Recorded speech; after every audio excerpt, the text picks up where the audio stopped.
Hello everyone, welcome to my channel. Let's continue with the question answer series of CPC. अब अगला जो question है, question number 3, the civil court can try all suit of civil nature and it jurisdiction is of 4 kinds. ठीक है, यही उसी के repetition है. A civil court shall have jurisdiction to try all suit of a civil nature. अब ये जो question है आपका इस सेक्शन 9 ऑफ सीपीसी से डील करता है. सेक्शन 9 ऑफ सीपीसी, ये बेयर एक्ट का पूरा प्रोविजन ही दे रखा है कि सेक्शन 9 में क्या है. इसकी दो एक्सप्लेनेशन है और ये रहा सेक्शन 9 आपका. मैं आपको बेयर एक्ट से पढ़ा दे रहा हूं पहले, फिर हम इसकी एक्सप्लेनेशन धीरे धीरे करके समझेंगे. देखिए, द कोर्ट शैल, एक एक वर्ड इंपॉर्टेंट है. यानी यहां पे लिखा है शैल. शैल का मतलब ये है कि यहां पर कोर्ट की कोई डिस्क्रिप्शन नहीं है. एक ये मैंडेटरी प्रोविजन है. तो आप जैसे हेडिंग दे सकते हैं, court to try all civil suit unless barred. यानी कि जो सिविल कोर्ट होंगी वो जितने भी सिविल सूट होंगे उसको एंटरटेन करेगी. हाँ, अगर वो बार कर रखा है, कोई बार प्रोविजन है उसके अंदर कोई, तो वो तब उसको नहीं एंटरटेन करेगी, मगर जनरली करेगी. इसीलिए लिखा है द कोर्ट शैल.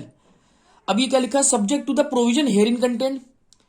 इसका मतलब ये है कि subject to the provision here in contained का मतलब इस कोड में, यानी अगर इस कोड में कुछ ऐसी बात लिखी है कि आप इसका कॉग्निजेंस या फिर इसको एंटरटेन नहीं करेंगे. जैसे एग्जांपल सेक्शन 10 रेस्ट सब जुडिस. कोई अगर मैटर ऑलरेडी पेंडिंग में है, आप दोबारा वही सेम पार्टी सेम टाइटल है ना, और उसमें आप दोबारा से सूट नहीं फाइल कर सकते उसको, क्योंकि सीपीसी ही बार लगा रहा है उसके ऊपर. भले वो सिविल नेचर के हैं, वो भी सिविल नेचर के, आप दोबारा सूट लाना चाह रहे हैं, मगर वो नहीं लेगा उसको, वो उसको एंटरटेन नहीं करेगा कोर्ट. सेम जो है आपका सेक्शन 11 रेज जुडिकाटा. अगर कोई case heard and finally decide है, पूरा डिसाइड हो चुका है, वो केस ऑन मेरिट डिसाइड हो चुका है, अब आप दोबारा वही suit same party same title में सेम कॉज ऑफ एक्शन के लिए आप दोबारा जा रहे हो, तो कोर्ट एंटरटेन नहीं करेगी उसको.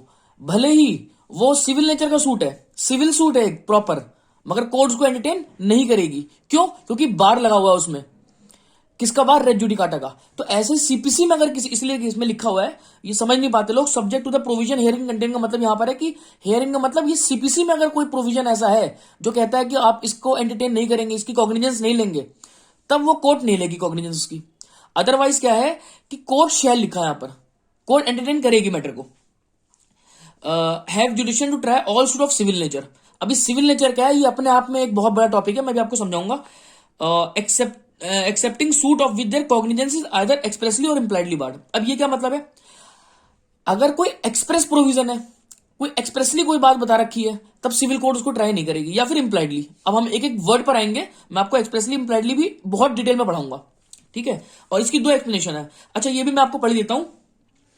जैसे कि लिखा है explanation 1, a suit in which right to property और to an office is contested is a suit of civil nature.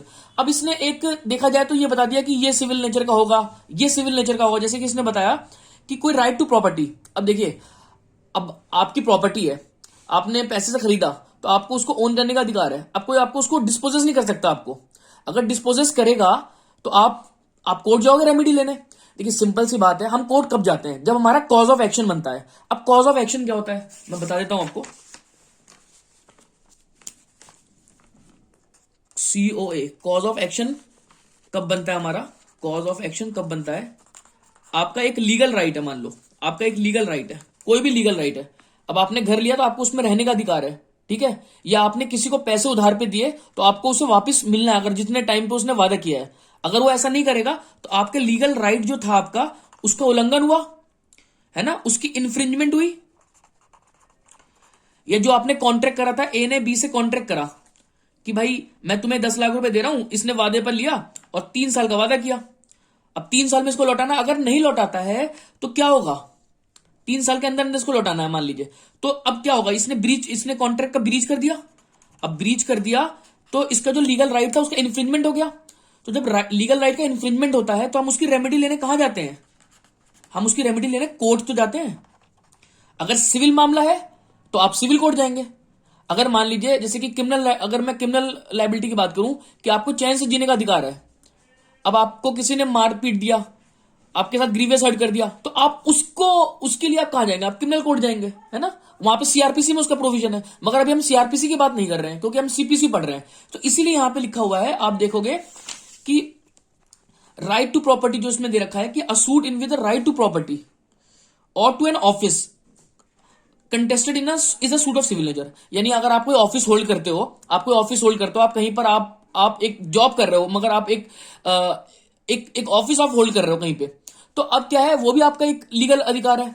आप वहां पर लगे हो, प्रॉपर सिलेक्शन के बाद आप लगे हो, तो कोई अगर आपको इलीगली डिस्पोजेस कर दे, वहां से इलीगली डिस्पोजेस कर दे आपको आपके ऑफिस से, तो आप क्या है, ये आपका लीगल राइट का इन्फ्रिंजमेंट है। आप कहां जाओगे, कोर्ट जाओगे। तो यही वो कह रहा है कि क्या क्या होंगे सिविल नेचर के सूट। देखिए इसलिए बोला इन्होंने, a suit in which right to property और to an office is contested is a suit of civil nature. ये सिविल नेचर का सूट है, ठीक है। अब notwithstanding that such right may depend entirely on the decision of question as to religious right और ceremonies. अब ये क्या कहता है, ये बहुत डीप है, इसको मैं आपको दोबारा समझाता हूं ये चीज को। देखिए, एक क्वेश्चन होता है pure caste based question, religious question या प्योर पॉलिटिकल क्वेश्चन। इसको सिविल जो कोर्ट है ना आपकी, ये एंटरटेन नहीं करती। इसकी जुडिशन मतलब इसकी जो है वो कॉग्निजेंस नहीं लेती। अब आपको मैं बता दूं कॉग्निजेंस लेने का मतलब क्या है। कॉग्निजेंस लेने का मतलब है मामला संज्ञान में लेना, अपने नोटिस में लेना मामले को। तो वो सब्जेक्ट मैटर ऐसा होना चाहिए ना। अब क्या है, यहां पे subject matter pure caste base है, प्योर रिलीजियस है, प्योर पॉलिटिकल है, तो उसको सिविल कोर्ट एंटरटेन नहीं करेगी। अब आप कहोगे प्योर कास्ट बेस क्या है, जैसे कि मिसाल के तौर पे आप किसी कास्ट से बिलोंग करते हैं, आप पर्टिकुलर कास्ट से बिलोंग करते हैं। अब आपने दूसरे कास्ट की लड़की से शादी कर ली है ना, या आपने कुछ ऐसा कर दिया कि जिससे वो कास्ट आपसे खुश नहीं है। अब कह रहा है कि भाई वो कास्ट वाले, आप पर्टिकुलर कास्ट के थे, वो कह रहे हैं हम आपको उससे एक्सपेल करते हैं, हम आपको अपनी कास्ट से हटाते हैं। तो ये कास्ट से हटाना, ये आपका अपना कास्ट का मैटर है ना, प्योर कास्ट बेस्ड मैटर है। इसमें आप कोर्ट नहीं जा सकते, सिविल कोर्ट नहीं जा सकते। तो प्योर जो कास्ट बेस्ड क्वेश्चन है, रिलीजियस बेस्ड क्वेश्चन है, पॉलिटिकल बेस्ड क्वेश्चन है, उसके लिए आप सिविल कोर्ट नहीं आओगे।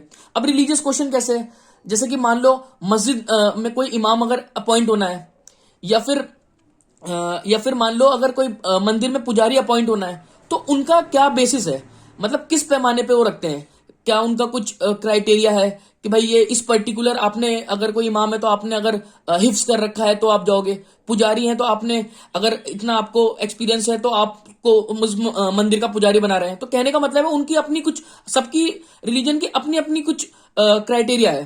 तो ये प्योर रिलीजियस क्वेश्चन है, इसमें कोर्ट क्यों इंटरफेरेंस करेगी, समझने वाली बात है, इसमें कोर्ट क्यों इंटरफेरेंस करेगी, ठीक है। मगर अब आप यहां देखोगे जो मैं आपको पढ़ा रहा था, इसमें लिखा है कि a suit in which the right to property और to an office is contested is a suit of civil nature, notwithstanding that such right may depend entirely on the decision of question as to religious right और ceremonies. अब ये क्या मतलब है, मैं आपको बताता हूं। अगर आपका प्रिंसिपल क्वेश्चन, अच्छा इसको बताने से पहले मैं आपको एक बात बता देता हूं कि प्योर सिविल सूट और सूट ऑफ सिविल नेचर का क्या अंतर है। देखिए प्योर सिविल सूट तो आपको मालूम है, जो सिविल सूट ही है। जैसे कि आप कॉन्ट्रैक्ट में, आपके साथ किसी ने कॉन्ट्रैक्ट करा, उसका ब्रीच कर दिया, तो कहां जाओगे आप, कहां जाओगे, सिविल कोर्ट जाओगे, ठीक है, उसको अपनी रेमेडी अवेल करने, ठीक है भाई। या मान लो आपको डाइवोर्स की एप्लीकेशन लगानी है, डाइवोर्स लेना है, ऑलरेडी दे रखा है, सिविल मैटर है ये, ठीक है, सिविल प्योर सिविल सूट है ये, इसमें तो डाउट ही अराइज नहीं होता। मगर अब मैं सूट ऑफ सिविल नेचर की बात करूं, जैसे उसने तो आपको दो बातें बोल दी कि राइट टू प्रॉपर्टी या फिर आपको right to hold a office, ये सूट ऑफ सिविल नेचर का है, ठीक है। मगर अगर इसमें प्रिंसिपल क्वेश्चन आपका सिविल नेचर का होना चाहिए। अब प्रिंसिपल क्वेश्चन से क्या मतलब है मेरा, प्रिंसिपल क्वेश्चन जो है आपका वो सिविल नेचर का हो, कैसा हो, सिविल नेचर का, तभी वो सूट ऑफ सिविल नेचर कहलाएगा। अब आप कहोगे प्रिंसिपल क्वेश्चन से क्या मतलब है ना, प्रिंसिपल क्वेश्चन से क्या मतलब है, जैसे कि एक एग्जांपल मैं आपको देता हूं, उससे आप समझ जाओगे। जैसे अभी मैंने एग्जांपल दिया कि ए को उसकी कास्ट से एक्सपेल कर दिया, उसकी कास्ट से। अब कास्ट से एक्सपेल कर दिया, ये तो प्योर कास्ट बेस्ड क्वेश्चन है, कोर्ट एंटरटेन नहीं करेगी। मगर अब उसको एक्सपेल करने के बाद उसकी जो कास्ट वाले कह रहे हैं कि आप जो है इस मंदिर में नहीं जा सकते, अब आप हमारे यहां की कोई भी फैसिलिटी अवेल नहीं करोगे, आप जो है जो वेल में जो पानी है वो आप जो वाटर आप नहीं ले सकते हमारे वहां से, आप कोई जो भी वहां पर अगर मान लीजिए कोई मार्केट लगती है या कुछ भी चीज है उसको अवेल करने से मना कर रहे हैं। तो भाई एक आदमी कैसे जीवित रहेगा, आप जब तक उसको पानी लेने नहीं दोगे, तो ये सब तो उसका लीगल राइट है ना। आप उसको मना कर रहे हो नहीं अपनी प्रॉपर्टी यहां से बेच के जाओ, ये कह रहे हैं कि अपनी प्रॉपर्टी यहां से बेच के जाओ, तो राइट टू प्रॉपर्टी उसका एक लीगल राइट है। आपको मैंने भी बताया राइट टू प्रॉपर्टी एक लीगल राइट है। तो अब इसमें प्रिंसिपल क्वेश्चन क्या अराइज है, उसको ये सब चीजें अवेल नहीं करने दे रहे। अब जब आप अवेल नहीं करने दे रहे तो ये तो उसका लीगल राइट का इन्फ्रिंजमेंट है ना। इन्फ्रिंजमेंट किस चीज का, लीगल राइट का इन्फ्रिंजमेंट है कि भाई राइट टू प्रॉपर्टी उसका राइट है होल्ड करने का, पानी पीने का, मंदिर जाने का, है ना, अपने रिलीजन को प्रोफेस करने का तो अधिकार है ही ना। आप कॉन्स्टिट्यूशन देख लो आर्टिकल 25, जिसमें आप प्रोपोगेट कर सकते हो, प्रोफेस कर सकते हो अपना रिलीजन, उससे आपको मना कर रहे हैं, ऐसा कैसे कर सकते हैं, आपके लीगल राइट का इन्फ्रिंजमेंट है। अब इसको कोर्ट एंटरटेन करेगी तो ये सूट ऑफ सिविल नेचर बन गया। देखिए भले से ही इसमें कास्ट का क्वेश्चन आ रहा है, कास्ट का क्वेश्चन है, मगर मेन प्रिंसिपल क्वेश्चन, देखिए जो मैं बार बार बोल रहा हूं, प्रिंसिपल क्वेश्चन जो है आपका, जो मेन प्रिंसिपल क्वेश्चन है इसके अंदर, या मेन क्वेश्चन जो है, मेन क्वेश्चन सिविल नेचर का है ना। हाँ, उसको डिसाइड करने के लिए अब आपको कास्ट, ये आपको अब ये बताएगा कि भाई मैंने ऐसे दूसरे समुदाय के लड़की से शादी कर लिया तो मेरे को हटा दिया गया, तो कोर्ट तो इस मैटर पे आपको डिसीजन जब देगी तो बोलेगी कि भाई ये तो आपने उसको एक्सपेल कर दिया, कोई दिक्कत नहीं है, इस प्योर सोशल बेस है। मगर यहां पर जो मेन बात यह है कि राइट टू प्रॉपर्टी से आप उसको हटा रहे हो, पानी नहीं पीने दे रहे, तो लीगल राइट का इन्फ्रिंजमेंट है, ये सिंपली लीगल राइट का इन्फ्रिंजमेंट है। तो कोर्ट इस मामले को एंटरटेन करेगी। तो क्या मतलब हुआ कि प्योर अगर आपका रिलीजियस, कास्ट बेस्ड या पॉलिटिकल क्वेश्चन है, कोर्ट नहीं एंटरटेन करती। मगर अगर उस जिस चीज को एंटरटेन कर रही है, अगर उसमें प्रिंसिपल क्वेश्चन, उसमें मेन क्वेश्चन अगर सिविल नेचर का है, तब कोर्ट एंटरटेन करेगी, भले से ही उसको डिसाइड करने के लिए कोई रिलीजियस या फिर कोई कास्ट बेस्ड क्वेश्चन डिसाइड करना पड़े। मैं एक एग्जांपल आपको और देता हूं, फिर हम अभी क्वेश्चन आंसर की भी आंसर आपको पढ़ाऊंगा। मैं अभी एक एग्जांपल और दे रहा हूं, जैसे कि राम मंदिर का जो केस था। अब राम मंदिर केस में आप जानते हैं हिंदूज की आस्था थी कि वहां पर आदरणीय राम जी का जन्म हुआ था, है ना। तो ये उनकी आस्था थी कि, और उसके अलावा और वहां पे बाबरी मस्जिद बनी हुई थी। तो कहने का मतलब है कोर्ट ने उस पर एक डिसीजन दिया, ठीक है। तो कोर्ट ने उस मामले को, अब देखिए आपको देखने में लग सकता है कि ये प्योर रिलीजियस क्वेश्चन है, भाई हिंदू की आस्था है वहां पर कि वहां पर राम जी का जन्म हुआ, ये प्योर आस्था बेस है, मगर प्योर रिलीजियस क्वेश्चन हुआ ना ये, अगर देखने में लग रहा है। मगर आप देखो इसमें प्रिंसिपल क्वेश्चन क्या अराइज हो रहा था, इसमें मेन क्वेश्चन क्या अराइज हो रहा था, वो ये अराइज हो रहा था, ये टाइटल की बात आ रही थी कि लैंड जो है ये किसकी लैंड है ये। तो कोर्ट ने उसको एंटरटेन करा, उसको कॉग्निजेंस में लिया, पूरी कार्रवाई हुई, उसके बाद अपना डिसीजन सुनाया। तो क्योंकि इसमें प्रिंसिपल क्वेश्चन जो था वो एक सिविल राइट से रिलेटेड था, एक लीगल राइट से रिलेटेड था। तो कहने का मतलब है जो इसमें लिखा है ना, अब द कोर्ट शैल लिखा था, मैं आपको एक एक वर्ड का बता रहा हूं, लिखा था ना कोर्ट शैल का मतलब ये मैंडेटरी है। अगर कैसे भी अगर सिविल सूट आता है, सिविल सूट मैंने आपको बता दिया प्योर सिविल सूट जो कॉन्ट्रैक्ट वाली बातें होती हैं, या फिर सिविल नेचर का कि जिसमें डिसाइड करने के लिए प्रिंसिपल क्वेश्चन, जिसमें लीगल राइट इन्फ्रिंज हो रहा है, तो कोर्ट शैल लिखा है यहां पर, है ना। और जो लिखा था subject to the provision here in contained, जो ये बात थी subject to the provision here in contained, यानी कि सीपीसी में अगर कोई ऐसी बात लिखी है जो बार कर रहा है, जैसे कि सेक्शन 11 सेक्शन 10 मैंने आपको बता दिया, तो उसको एंटरटेन नहीं करेगी, है ना। तो देखिए all suit of civil nature, अब मैंने आपको सिविल नेचर भी समझा दिया क्या है इसमें, एक्सेप्ट जिसको कॉग्निजेंस लेना एक्सप्रेसली या फिर इंप्लाइडली बार है। अभी मैं इस पे आऊंगा तो आपको समझ में आएगा कि प्योर जो है कास्ट बेस्ड क्वेश्चन क्या है, और अगर उसमें प्रिंसिपल क्वेश्चन क्या राइज हो रहा है, जैसे राम मंदिर वाला मैंने आपको एग्जांपल दिया। तो अब इस जो एक्सप्लेनेशन थी इसके अंदर, इसमें बोल रखा था कि नॉट स्टैंडिंग, देखिए मैं एक एक पॉइंट बता रहा हूं आपको, तो आप इसको ध्यान दीजिए। Not standing that such right may depend entirely on the decision of question of religious right और सेरेमोनीज। मतलब जो मेन क्वेश्चन है ना, आपको उसको डिसाइड करने के लिए अगर कोई रिलीजियस क्वेश्चन डिसाइड करना पड़ रहा है तो कोर्ट एंटरटेन करेगी उसको। जैसे कि एक एग्जांपल मैं और देता हूं आपको, थोड़ा अच्छे समझ में आएगा। एग्जांपल कुछ इस तरीके से कि मंदिर में अगर एक पुजारी है, अच्छा राइट, उसमें साफ साफ देखिए एक बात और, एक्सप्लेनेशन 2 भी पढ़ा दूं मैं आपको, कि पहले तो एक्सप्लेनेशन 1 में आप ये देखिए लिखा है ना कि right to hold an office is a civil nature. तो वो भी जो मंदिर का पुजारी है या फिर मस्जिद का इमाम है, वो भी एक ऑफिस ही है। और यहां पे देखिए एक्सप्लेनेशन 2 पे साफ साफ लिखा है, for the purpose of this section it is immaterial whether और not any fees are attach to the office refer to in explanation word. मतलब क्या इसका, कि जो ऑफिस में है वो चाहे वो फीस लेता हो, चाहे वो सैलरी पर हो, चाहे सैलरी के बिना हो, है ना, कोई सैलरी ना लेता हो, तब भी वो राइट टू प्रॉपर्टी अगर होल्ड कर रहा है, और उसके बाद अगर उसको राइट टू जो राइट टू प्रॉपर्टी कह लो या फिर राइट टू ऑफिस कह लो, अगर वो होल्ड कर रहा है, और खास करके राइट टू ऑफिस अगर वो होल्ड कर रहा है, और उसके साथ फीस चाहे अटैच हो चाहे ना अटैच हो, अगर उसको इलीगली वहां से हटाया जाएगा तो सिविल सिविल नेचर का सूट है, वो फाइल कर सकता है ना। तो आप इससे कंफ्यूज मत होना कि सैलरी मिलती है कि नहीं मिलती, चाहे मिले चाहे ना मिले, अगर वो राइट टू ऑफिस होल्ड कर रहा है तो सिविल नेचर का सूट है, अगर उसको हटाया जाएगा तो वो सूट फाइल कर सकता है, ठीक है। अच्छा, अब मैं एग्जांपल ले रहा कि मंदिर का कोई पुजारी है या मस्जिद का कोई इमाम है। अब मान लीजिए मस्जिद के मंदिर के जो पुजारी है उसने मांस मच्छी खाना चालू कर दिया, मांस मच्छी खाना चालू कर दिया, तो उसको हटा दिया गया, उसकी ऑफिस से हटा दिया गया, उसके ऑफिस से उसको हटा दिया गया। भाई कौन रखेगा, है ना, जब अगर मांस मच्छी खाना चालू कर दिया तो। ऐसी मस्जिद के इमाम ने मान लीजिए कुछ ऐसा कर दिया जो मुस्लिम में नहीं करना अलाउड था, मान लीजिए उसने ड्रिंक करना चालू कर दिया, तो ये इस तरीके की अगर चीज होंगी तो उनके ऑफिस से उनको हटाया जाएगा। अब क्या है, अब वो सिविल सूट फाइल करेंगे, भाई मुझे क्यों हटा दिया, है ना, क्योंकि वो सिविल नेचर का है, फाइल कर सकते हैं, कोई मनाही नहीं है। मगर अब क्या है, इसके अंदर जब आगे मैटर जाएगा तो जो लोग बताएंगे कि भाई बोलेंगे कि भाई पुजारी को जो है हमारे वहां ये मांस मच्छी खाना अलाउड नहीं है, ये हमारा रिलीजियस क्वेश्चन है। देखिए आप देखेंगे तो प्योर रिलीजियस क्वेश्चन है मांस मच्छी खाना, आपको देखिए वैसे अगर फंडामेंटल राइट आप खा सकते हैं, कुछ भी खा पी सकते हैं आप, तो मगर अब यह है कि अब यहां पर स्पेसिफिकली देखिए मंदिर का पुजारी है, और जब नहीं खाना उनके वहां उनके धर्म में नहीं अलाउड है, या फिर ये ड्रिंक कर रहे हैं धर्म में नहीं अलाउड है, जब धर्म में कोई चीज नहीं अलाउड है तो प्योर रिलीजियस क्वेश्चन है ये, है ना, प्योर रिलीजियस क्वेश्चन है। मगर इसमें प्रिंसिपल क्वेश्चन क्या आ रहा है कि भाई इनको क्यों एक्सपेल कर दिया, आपने हटा दिया, इन्होंने खाया तो आपने बस हटा दिया। तो अब यहां पर डिसाइड करने के लिए ये भले एंटरटेन हो जाएगा, फिर बाद में इसको डिसाइड जो करा जाएगा तो उस पर आप रिलीजियस क्वेश्चन पे आ सकते हैं। तो यहां पे लोग बताएंगे कि भाई ये हमारे धर्म में अलाउड नहीं है इसलिए निकाला गया है, तो ये तो वैलिड रीजन है, ठीक है। अब मगर हाँ, अब इनको हटाने के बाद इनको मान लीजिए अगर ये उसी लोकेलिटी में रहते थे, इनको पानी नहीं पीने दिया जा रहा, है ना, इनको वहां पर मार्केट से सामान नहीं लेने दिया जा रहा, कुछ भी ऐसा काम कर रहे हैं जो उनके लीगल राइट का इन्फ्रिंजमेंट है, तब वो कोर्ट जा सकते हैं, सिंपल सी बात है। तो यानी कहने का मतलब है अगर प्रिंसिपल क्वेश्चन आपका, अगर लीगल राइट इन्फ्रिंज कर रहा है आपका प्रिंसिपल क्वेश्चन, तो सिंपली आप कोर्ट जाओगे।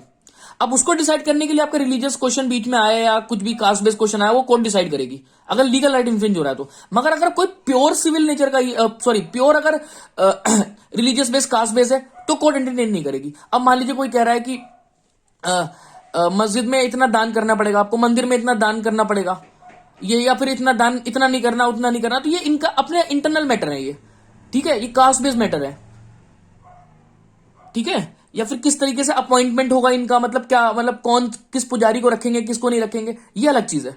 मगर ऑफिस अगर होल्ड कर रहा है उसको अगर हटाया जाएगा तो सिविल नेचर का है, ठीक है। तो ये आपको समझ में आ गई, मैंने पूरा आपको जो बेयर प्रोविजन था बेयर एक्ट का वो मैंने आपको समझा दिया। अब देखिए ये जो आंसर में मैं आपको स्टार्टिंग में लाया था ये प्योर वही चीज है जो मैंने आपको बताया कि सेक्शन 9 उसके दोनों एक्सप्लेनेशन। मगर अब हम आगे आते हैं, मैं आपको अब एक एक बात बता दिया, बस खाली अगर रह गया अभी तो एक्सप्रेसली जो बार रह गया है और इम्प्लाइडली बार, वो अभी मैं समझाऊंगा आंसर के साथ। अब देखिए कंडीशन क्या है, एक टेस्ट क्या है कि कोई सिविल कोर्ट अगर कोई मामला एंटरटेन करेगी तो उसका टेस्ट क्या है। सिंपल ये बात है कि the suit must be of civil nature. Suit कैसा होना चाहिए, वो सिविल नेचर का सूट होना चाहिए। सिविल नेचर का सूट मैं आपको बता दिया है कि जिसमें देखिए प्योर सिविल सूट तो आप समझ गए, कॉन्ट्रैक्ट हुआ, स्पेसिफिक परफॉर्मेंस हो गई, है ना, इंजंक्शन हो गया, आपको टेम्परेरी इंजंक्शन लेना है, तो ये सब एक प्योर सिविल सूट है, तो ये तो कोर्ट एंटरटेन करेगी। मगर सिविल नेचर से मतलब है जहां प्रिंसिपल क्वेश्चन ऐसा है जहां पर लीगल राइट का इन्फ्रिंजमेंट हो रहा है, ठीक है, तो उसको भी कोर्ट एंटरटेन करेगी, ठीक है।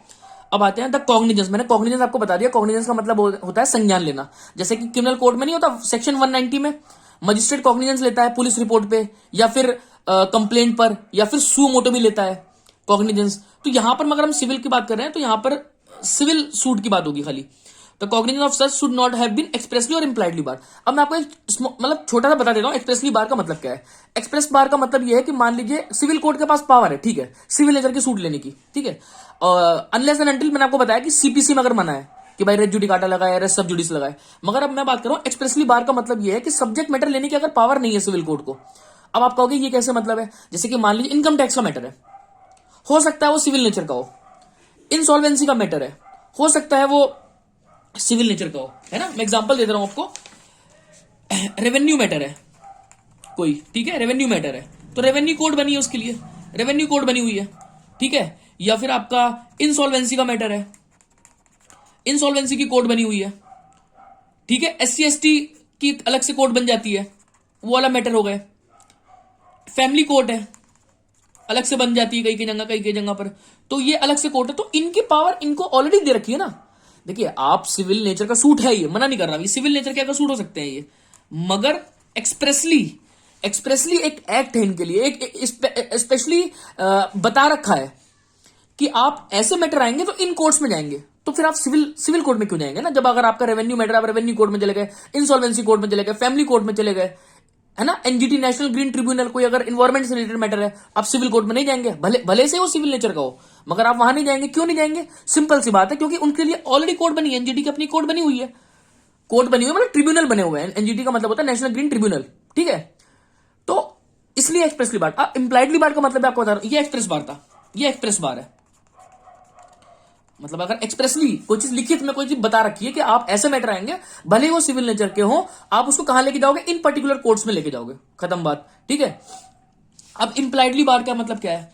इम्प्लाइडली बार का मतलब सिंपली ये है कि अगर किसी एक्ट में, किसी इनएक्टमेंट में अगर कोई रेमेडी दे रखी है ना, तो वो अगर लॉ ही प्रोवाइड करती है वो रेमेडी, तो फिर वो तब भी वो बार लग जाता है, इम्प्लाइडली बार है। अभी आएंगे तो हम समझेंगे, मैंने आपको पहले बता दिया। देखिए, मैंने आपको ये दो टेस्ट बता दिए कि सिविल नेचर का मतलब क्या होता है, सिविल कोर्ट कौन से मामले एंटरटेन करेगी, या तो सिविल नेचर का हो और या फिर उसको एक्सप्रेसली इम्प्लाइडली बार ना करा गया हो, ठीक है। अब हम आते हैं, जल्दी से पढ़ते हैं इसको। सूट ऑफ सिविल नेचर का मतलब क्या है? In order that a civil court may have jurisdiction to try a suit, the first condition which must be satisfied is that the suit must be of a civil nature. पहली condition ही क्या है? पहली condition ही क्या है कि suit कैसा हो? सिविल नेचर का, जो मैंने आपको बहुत डिटेल में पढ़ा दिया कि सिविल नेचर का मतलब क्या है, ठीक है। But what is a suit of civil nature? क्या होते हैं सिविल नेचर के? According to the dictionary meaning, it pertains to private right and remedies of a citizen. आपके राइट है और उसकी रेमेडीज, मैंने आपको बता दिया। अगर आपका लीगल राइट इन्फ्रिंज हो रहा है तो कोर्ट एंटरटेन करेगी, सिंपल सी बात है। As distinct from criminal, political, अच्छा, the nature has been defined as a fundamental question of a person, thing, identity और essential character, sort, kind, character, it is the wider in content. अब क्या है? The expression civil nature is wider than the expression civil proceeding. अब देखिए, civil nature का ना थोड़ा wider scope है सिविल प्रोसीडिंग। तो मैंने आपको बताया सिविल प्रोसीडिंग मतलब सिविल, प्योर सिविल जो सूट है, प्योर सिविल सूट का मतलब वो तो देखो देखते ही पता लग जा रहा है, ऑन द फेस पता लग जा रहा है कि कॉन्ट्रैक्ट का ब्रीच हुआ है, तो भाई सिविल कोर्ट एंटरटेन करेगी। इंजंक्शन का मामला है, स्पेसिफिक परफॉर्मेंस है, डाइवोर्स है, कॉन्जुगल राइट है, जो भी कुछ प्योर सिविल नेचर के हैं, सिविल सूट है, प्योर सिविल सूट है, तो वो सिविल कोर्ट एंटरटेन करेगी। मगर अब सिविल नेचर से मैंने आपको बता दिया, जहां पे प्रिंसिपल क्वेश्चन ऐसा है कि आपका लीगल राइट इन्फ्रिंज हो रहा है, अब उसको डिसाइड करने के लिए भले ही रिलीजियस क्वेश्चन या कास्ट बेस्ड क्वेश्चन हमें डिसाइड करना पड़े, वो अलग बात है, ठीक है। तो वो सिविल नेचर के सूट कहलाएगा। तो ये आपको समझ में आ गया, सूट ऑफ सिविल नेचर। अब देखिए, अगला पॉइंट पर आता है, second point, nature and scope of the civil suit of civil nature. Scope क्या है इसका? अब देखिए, suit of civil nature, a political and religious question are not covered by this expression. साफ साफ लिखा, देखिए, अगर कोई political religious question, pure religious, caste से हटा दिया, ठीक है, या फिर इतना दान करना है, इतना नहीं करना, या फिर ये उनका अपना इंटरनल मैटर है, जो भी है, तो उसको जो प्योर रिलीजियस क्वेश्चन है उसको कोर्ट एंटरटेन नहीं करेगी, सिंपल सी बात है। A suit in which the principal question relate to caste or religion is not a suit of civil nature, but is the principal question, देखिए, देख लीजिए, अगर प्रिंसिपल क्वेश्चन कैसा है, सिविल नेचर का है, क्या है? देखिए, एक्सप्लेनेशन में बता रखा था, right to property, right to hold an office, भाई ये सब तो आपका लीगल राइट है ना। एंड द एडजुडिकेशन इंसिडेंटली, हाँ, अगर मगर उसका एडजुडिकेशन, अगर कोर्ट उसमें कुछ ऐसा मैटर आ गया है, कोर्ट एडजुडिकेट कर रही है मतलब अपना जुडिशियल माइंड लगा रही है, उसको डिसाइड करने के लिए अगर कोई रिलीजियस क्वेश्चन या कुछ भी अगर डिसाइड करना पड़ेगा तो डिसाइड करेगी, मगर उसके अंदर प्रिंसिपल क्वेश्चन कैसा होना चाहिए? सिविल नेचर का, ठीक है। अब देखिए, in each word and expression cast an obligation on the court to exercise jurisdiction for the enforcement of right. The word shall यहां पर है, देखिए, शैल का मतलब जो स्टार्टिंग में था, द कोर्ट शैल का मतलब कोर्ट की डिस्क्रिप्शन नहीं है, कोर्ट एंटरटेन करेगी उस मामलों को, है ना, अगर सिविल नेचर के हैं तो। अभी देखिए, इन ब्लैक लीगल डिक्शनरी में भी बता रखा है, ये आप रीड कर लीजिएगा, मैं भी रीड कर दे रहा हूं आपके लिए। Relating to a provide right and remedies sort of civil action as contrasted with criminal proceeding in law, it is understood as an antonym of the criminal. अब ये तो हो गया आपकी, ये आप डेफिनेशन वगैरह आप इसको रीड कर लेना, मैं आपको पूरा आंसर मैंने पूरा पढ़ाया, देखिए यहां से स्टार्ट था ये थर्ड क्वेश्चन, ये तो बेरेक का लैंग्वेज था, वो मैंने आपको समझा दिया, और ये पूरा पेज हो गया। अब हम नेक्स्ट पेज पर आते हैं, ठीक है। अब देखिए, कुछ एग्जाम्पल्स हैं कि examples of civil nature, civil nature के एग्जाम्पल देखिए। पहला example, suit relating to right to property. ये तो एक्सप्लेनेशन में ही था भाई, आप प्रॉपर्टी आप होल्ड कर रहे हो, अगर आपको कोई इलीगली हटाएगा वहां से, इलीगल आपको डिस्पोजेस कर रहा है प्रॉपर्टी से, तो आपका लीगल राइट का इन्फ्रिंजमेंट हो रहा है। सिंपल से बात, देखिए आपका एक लीगल राइट था रहने का, उसको कोई हटा के उसका इन्फ्रिंजमेंट कर रहा है, तो आपके राइट का उल्लंघन कर रहा है, तो कहां जाओगे? कोर्ट जाओगे। कैसे कोर्ट जाओगे? सिविल कोर्ट जाओगे। सिविल नेचर का सूट है ये। Suit relating to right to worship, suit relating to right to take out religious procession. आपको पता है आर्टिकल 25 हमारा कॉन्स्टिट्यूशन का भी हमें राइट देता है कि आप अपना रिलीजन प्रोफेस कर सकते हो, प्रोपोगेट कर सकते हो, ठीक है, कोई नहीं रोक सकता आपको, आपका लीगल राइट है एक, बल्कि ये तो फंडामेंटल राइट है, ठीक है। Suit for damage of civil wrong, आपको कोई सिविल रॉन्ग हो गया, स्पेसिफिक रिलीज चाहिए। कॉन्जुगल राइट, मैं बता रहा हूं आपको जो प्योर, मैंने आपको बता दिया, देखिए दो बातें बताई है, pure civil suit and suit of civil nature, ये कोर्ट एंटरटेन करेगी। ये कुछ एग्जांपल है रेंट के लिए, अकाउंट्स के लिए, आप समझ गए आप ये, ठीक है। अच्छा, अब आते हैं कुछ एग्जांपल्स जो सिविल नेचर के नहीं है। अब आप देख लो इसमें, suit involving principal caste question. भाई कास्ट का अगर क्वेश्चन आएगा, मैंने आपको 12 बता दिया, अगर कास्ट प्योर कास्ट का क्वेश्चन है तो सिविल कोर्ट एंटरटेन नहीं करेगी, सेक्शन 9 में वो एंटरटेन नहीं होगा, उसकी कॉग्निजेंस नहीं ली जाएगी, ठीक है। Suit involving purely religious right और सेरेमोनीज, कोई प्योर रिलीजियस राइट है उसके अंदर, है ना, प्योर रिलीजियस क्वेश्चन अराइज हो रहा है, वो भी कोर्ट एंटरटेन नहीं करेगी, ठीक है। Suit for upholding mayor dignity और ऑनर, अब मान लो कोई कह रहा है, मस्जिद का इमाम या हो गया, या फिर मंदिर का पुजारी कह रहा है कि मुझे इस तरीके से मुझे ऑनर दिलवाया जाए, मैं आऊं तो मेरे लोग पैर छुएं। अब भाई अगर कोई नहीं छू रहा पैर, तो अब आप कोर्ट से चले जाओगे, है ना, आप कोर्ट नहीं जा सकते, क्योंकि ये कैसा है, ये आपका एक प्योर रिलीजियस क्वेश्चन है, भाई नहीं कर रहा कोई, नहीं कर रहा, ठीक है। रिकवरी ऑफ वॉलंटरी पेमेंट, वही आप पेमेंट या कुछ दान वगैरह करते हो, तो उसमें कोई आप उसके लिए कोर्ट नहीं जा सकते कि भाई इस बंदे ने इतना कम दान करा, ऐसा क्यों, आप ऐसा नहीं कर सकते। रिलीजियस क्वेश्चन है भाई, जिसकी जितनी आस्था है वो उतना दे रहा है। Suit against expulsion from cast, आपको कास्ट से हटा दिया तो ये कास्ट बेस्ड क्वेश्चन है, मगर मैंने आपको एग्जांपल दिया था, अगर कास्ट से हटाया और आपको पानी नहीं पीने दे रहे, मार्केट नहीं जाने दे रहे, आपके लीगल राइट के इन्फ्रिंज कर रहे हैं, तो वो सूट ऑफ सिविल नेचर है। भले से उसको डिसाइड करने के लिए कोर्ट को एक कास्ट बेस्ड क्वेश्चन में आना पड़ेगा, वो अलग बात है, ठीक है। अब देखिए, अब वो आ गई बात जो एक्सप्लेनेशन आपकी थी, जिसमें साफ साफ लिखा था कि कॉग्निजेंस नॉट बार किस, देखिए it is to be noted that a litigant having a grievance of civil nature, अगर आपको कोई ग्रीवेंस है, कोई प्रॉब्लम है सिविल नेचर की है, तो आप इंस्टीट्यूट करोगे सिविल सूट, बिल्कुल एंटरटेन करोगे civil suit, unless its cognizance is bar, अगर उसकी कॉग्निजेंस बार है तो। अब देखिए मैंने आपको एक्सप्रेसली बार बता दिया था, जो कोई लिखित में कहीं बता रखा है उसको, जैसे कि देखिए इसमें खुद एग्जांपल्स आएंगे बहुत सारे, जैसे कि रेवेन्यू कोर्ट्स है, ठीक है, industrial tribunal, election tribunal, revenue tribunal, rent tribunal, cooperative tribunal, income tax tribunal, motor accident के आपको मालूम है अलग से कोर्ट बनी होती है, मोटर व्हीकल एक्सीडेंट अलग, मोटर व्हीकल जो है उसकी अलग कोर्ट्स बनी हुई है, कंपेंसेशन वगैरह जिसमें मिलता है, थोड़ा जल्दी मामले की सुनवाई हो जाए, तो भाई जिसके लिए अलग से कोर्ट बनी है, अलग से ट्रिब्यूनल बने हैं, क्यों जाओगे आप सिविल कोर्ट, क्यों लेके, वो एंटरटेन क्यों करेगा, ऑलरेडी उसमें दे रखा है। समझ रहे हो आप मेरी बात, भले ही ये सिविल नेचर के हों। अब आ जाते हैं कि सूट इंप्लाइडली बार, अब जो कि देखिए एक्सप्रेसली बार का मतलब हो गया कि एक्सप्रेसली बार कर रखा है, उसको बता के बार कर रखा है कि भाई एनजीटी का मैटर है, ट्रिब्यूनल में इनकम टैक्स ट्रिब्यूनल, आप बताना इधर। अब ये सूट इंप्लाइडली बार क्या है, a suit is said to be impliedly bar when it is barred by general principle of law, general principle of law ही उसको बार कर रहा है। अगर where a specific remedy is given in a statute, मतलब अगर कोई remedy statute नहीं दे रखी है, वो एक्ट नहीं दे रखी है, अगर एक रेमेडी अवेलेबल है हमारे पास, तो कोई दिक्कत नहीं, इंप्लाइडली बार लगा हुआ है वहां पर, है ना। It thereby deprive the person who insist upon a remedy of any other form than that given by the statute. तो ये आप समझ में आ गया, इसको आप पढ़ना। देखिए अब एग्जाम में, अब आप जब ये क्वेश्चन रीड कर रहे होगे, खास करके जो मैंने बताया सीसीएस यूनिवर्सिटी के बच्चे जो रीड कर रहे होंगे, अब आपको ये जब क्वेश्चन आएगा तो आपको समझ में आ जाएगा मुझे लिखना क्या है। तो मेरे साथ साथ जो मैं पढ़ाता हूं ना, आप उसको रखा करो सामने, अगर आपके पास नहीं है तो आप बेयर एक्ट होगा, जो भी क्वेश्चन बैंक आप खरीदते हो उसको, ये क्वेश्चन जरूर होंगे, मैं आपको बता रहा हूं। जो 20 से 25 क्वेश्चन मैं करवाऊंगा ना आपको, वो मोस्ट इंपॉर्टेंट है। आपके 20 नंबर में से भाई 5 आएंगे, 5 में से मान लीजिए 3 ऑप्शन आ रहा है, 6 आ रहा है, 6 में से 4 ऑप्शन आ रहा है, तो ये इंपॉर्टेंट क्वेश्चन है, मैं आपको बता रहा हूं। 20-25 में अगर आप 18 भी करके चले गए तो आपको नंबर लाने से कोई नहीं रोक सकता, बढ़िया नंबर लाने से, ठीक है। अच्छा ये तो खत्म हो गया, अब सेक्शन 9 खत्म हो गया, मगर देखिए इसमें एक छोटा सा, जब हम क्वेश्चन पढ़ रहे थे तो उसमें एक बात और लिखी थी कि जुडिक्शन ऑफ 4 काइंड क्या है, तो ये एक आंसर छोटा सा ये भी मैं करवा के जल्दी से खत्म करवा देता हूं। वैसे आपको पता होना चाहिए जुडिक्शन जो है ना 3 तरीके की होती है, टेरिटोरियल जुडिक्शन, पेक्यूनियरी जुडिक्शन और सब्जेक्ट मैटर। टेरिटोरियल मतलब है कि भाई किस एरिया का मैटर किस कोर्ट में जाएगा, है ना, होता है ना कि भाई इस एरिया का जैसे कि एग्जांपल के तौर पे दिल्ली में वेस्टर्न का और सेंटर का मैटर 30,000 कोर्ट जाता है ना, और कोई मैटर करकरदुमा में जाता है, कोई रोहिणी कोर्ट में जाता है, तो सब अलग अलग कोर्ट में है। ये गाजियाबाद है या फिर मेरठ है, कोई सा भी एक चीज है जिनके इनके एरिया हो, इन मतलब इनमें अगर कोई मैटर होगा तो इन कोर्ट्स में जाएगा, तो टेरिटोरियल जुडिक्शन हो गया। पेक्यूनरी मतलब एक कोर्ट के पास कितनी मतलब पावर है, कितने रुपए तक के मामले एंटरटेन करने की।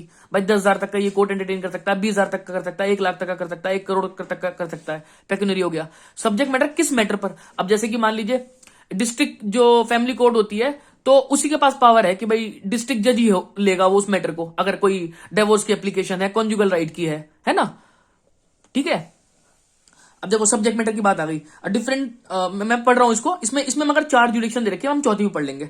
Different court have been allotted different type of work. A small cause court has authority to try only certain suit of non contentious type, example suit in respect of loan, promissory note और bond. मतलब ये देखिए आपको वो दे रखे हैं किस किस सब्जेक्ट मैटर है, क्या क्या सब्जेक्ट मैटर है और उस कोर्ट को पास पावर है कि नहीं है। तो ये तो सब्जेक्ट मैटर जुडिक्शन हो गया, ठीक है, सब्जेक्ट के आधार पर जुडिक्शन हो गया। जुडिक्शन का मतलब समझते हैं ना, जुडिक्शन का मतलब होता है कि उस मामले को लेने की पावर, है ना। अब देखिए जो मैंने आपको बताया था टेरिटोरियल जुडिक्शन कि इस एरिया का मामला तो इस कोर्ट में जाएगा। The territorial limit of जुडिक्शन of a court is fix by the government. Government fix करती है इसको। हाँ एक बात और बता दूं, गवर्नमेंट तय कर देती है कि भाई इस एरिया का मैटर है अगर, तो इस कोर्ट में जाएगा।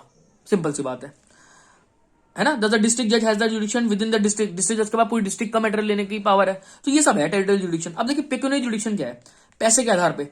जैसे कि मुंसिफ कोर्ट है तो उसके पास कितनी है ना। सिविल जज की कोर्ट है, हो सकता है 25,000 तक के मामले सुनता है वो, तो अब 25,000 से ऊपर है तो आप हो सकता है सिविल जैसे होता है ना, सिविल जज जूनियर डिवीजन, सिविल जज सीनियर डिवीजन, तो सबके पास अपने अपने अमाउंट दे रखा होता है कि भाई इतने अमाउंट तक के आपके पास पावर है एंटरटेन करने की मैटर, ठीक है। ये हो गया पेक्यूनरी। अब एक और दे रखा है कि इसमें ओरिजिनल और अपेलेट जुडिक्शन, कि कुछ कोर्ट ऐसी होती है जिसके पास ही वो पावर होती है लेने की ओरिजिनली। जैसे कि मुंसिफ कोर्ट है, जज of the small cause court है, तो आपको स्मॉल कॉज का मैटर है तो आप सीधा स्मॉल कॉज कोर्ट में ले जाना उसको। तो ये हमारा आंसर कंप्लीट होता है। आप प्लीज उसको रिवाइज करिए, अगर वीडियो समझ नहीं आती तो दोबारा एक बार देखिए और आप उसको बेरहक से पढ़िए। मेन बात है समझ में आना, तो आप इसको कई कई बार रिवाइज करिए और प्लीज मेरे चैनल को लाइक करिए, सब्सक्राइब करिए और ज्यादा ज्यादा कॉलेज के बच्चों में शेयर करिए, ताकि मैं और मोटिवेट हो सकूं कि मैं और वीडियोस डालूं और सेमेस्टर पे। अभी तो मैं 5th सेमेस्टर कवर कर रहा हूं। Thank you, thanks a lot.